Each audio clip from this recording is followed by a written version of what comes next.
りて紫立ちたる雲の細くたなびきたる。 Assalamualaikum warahmatullahi wabarakatuh. Ohayou gozaimasu, konnichiwa, konbanwa. Perkenalkan, nama saya Amelia Putri, biasa dipanggil Ame, sebagai pembuka dari video ini. Dan selanjutnya akan dilanjutkan oleh teman-teman saya, yaitu Zulfikar Ridwan, Muhammad Hairul Anugrah, Ispi Reza Amali, dan Eka Januar Rombe Padang. Nah, di sini saya akan menjelaskan tentang apa itu Makura no Shoshi. Nah, jadi apa sih Makura no Shoshi ini? Nah, jadi Makura no Shoshi atau yang disebut dalam bahasa Inggris The Pillow Book, yang atau dalam bahasa Indonesia yaitu buku bantal, yaitu buku pribadi yang bergenre Zuihitsu yang ditulis oleh Sei Sonagon pada saat ia menjadi Dayang Permaisuri Teishi pada tahun 990-an.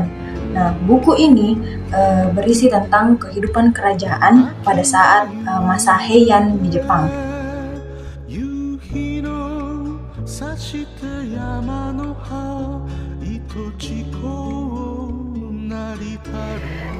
Arti dari Makura no Shoshi ini terdiri dari kanji bantal yang berarti makura, kanji rumput yang berarti kusa, yang dalam konteks ini dibaca shou, gaya penulisan karakter Cina yang sangat kursif, dan kanji anak yang biasa disebut ko, yang dalam konteks ini disebut dengan shi, kategorisasi sastra klasik Cina.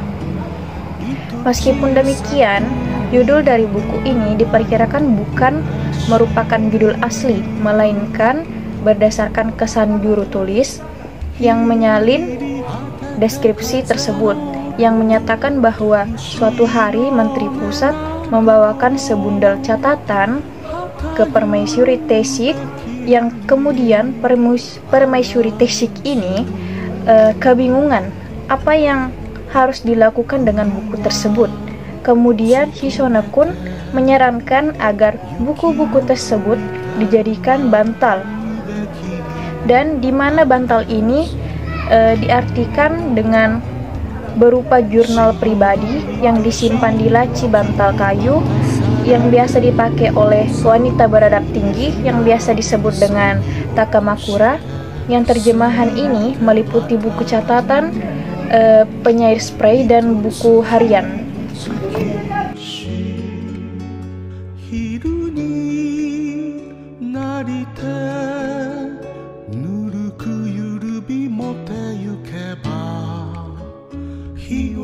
Pada masa Heian, terdapat perbedaan antara kaum wanita dan kaum pria. Kaum pria pada masa itu lebih tinggi statusnya daripada kaum wanita. Ini itu, huruf kanji digunakan untuk pria yang berfungsi untuk tulisan formal dan lebih sulit. Sedangkan huruf hiragana itu digunakan untuk kaum wanita yang tulisan aksaranya lebih mudah dan lebih feminim. Pada masa Heian, banyak wanita yang disembunyikan dari publik, sehingga banyak dari mereka yang menghabiskan waktunya di rumah, jauh dari kehidupan publik. Dengan banyaknya waktu luang, banyak wanita dari kalangan menengah atas atau bangsawan yang terpelajar yang memanfaatkan waktunya untuk menulis, menghasilkan karya sastra yang penting. Satu contohnya yang terkenal yaitu Sonagon. Itu seorang penulis yang terkenal pada masa Heian, yang dikenal dengan karyanya yang monumental. Berdasarkan ajuan Kika Nikadea, tulisan Sonagon dikategorikan menjadi 3 jenis, yaitu yang pertama adalah narasi yang berfokus pada peristiwa-peristiwa yang ia saksikan dan ia alami selama berada di istana, dan yang kedua adalah tulisan-tulisan mengenai pendapat-pendapat pribadinya mengenai berbagai hal, dan yang ketiga adalah daftar-daftar atau judul-judul yang terkenal. Contohnya adalah Kotogoto Narumono. Berdasarkan kata penutup buku tersebut, draft pertama ditulis sekitar tahun 996 Saat Chujo, si penjaga istana kekaisaran, mengambil draft tersebut dari kediaman Sei.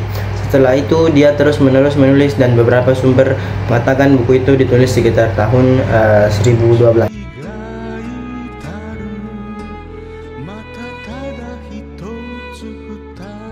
Berdasarkan naskah-naskah yang ada, terdapat perbedaan, yaitu yang pertama Sankanbon. Sankanbon terdiri dari 3 volume dan memiliki bermacam-macam bentuk tulisan. Sankanbon adalah naskah yang berisi okugaki atau catatan tambahan yang ditulis pada tahun 1228 oleh seseorang bernama Wogyugo. Selanjutnya ada namanya Noinbon. Pendeta Noin memiliki hubungan pernikahan dengan Sei Sonagon, atau salah satu saudara perempuannya adalah istri Tachibana no Norinaga, putra Sei Sonagon, dan tampaknya ada hubungannya dengan pewarisan naskah. Lalu selanjutnya itu ada namanya Sakaibon. Sakaibon, naskah ini disalin pada periode Muromachi atau Muromachi Jidai pada tahun 1338 sampai 1573 Masehi. Catatan tambahan mengatakan bahwa Kiyohara no Shigekata atau biasa disebut dengan Edakata menyalin buku milik Doha, yaitu seorang biksu terpencil yang tinggal di Sakai pada waktu itu. Oleh karena itu, makanya naskah tersebut dinamakan Sakaibon. Dan yang terakhir itu adalah namanya Maidabon. Maidabon itu adalah volume 1 terdiri dari 107 bab, dan yang volume 2 terdiri dari 89 bab, dan yang volume ketiga itu terdiri dari 102 bab, dan selanjutnya disusul volume 4 terdiri dari 32 bab, dan volume 5 diperkirakan hilang.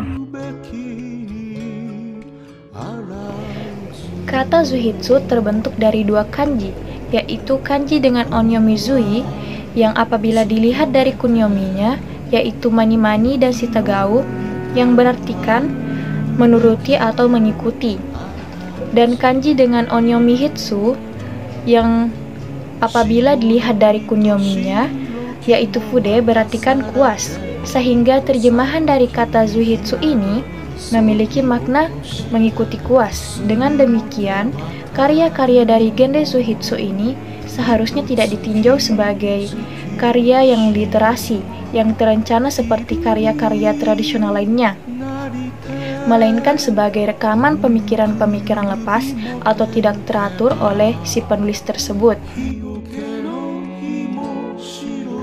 Oke, owari desu. Dengan adanya penjelasan tentang pengaruh Kuranososhi terhadap kesusastraan Jepang tadi, nah pembahasan kita sampai di sini. Lebih dan kurangnya mohon dimaafkan. Semoga bermanfaat untuk saya dan untuk teman-teman semua dan untuk sensei. Arigatou gozaimashita. Terima kasih banyak atas kesempatan yang diberikan untuk membuat video ini. Arigatou gozaimashita.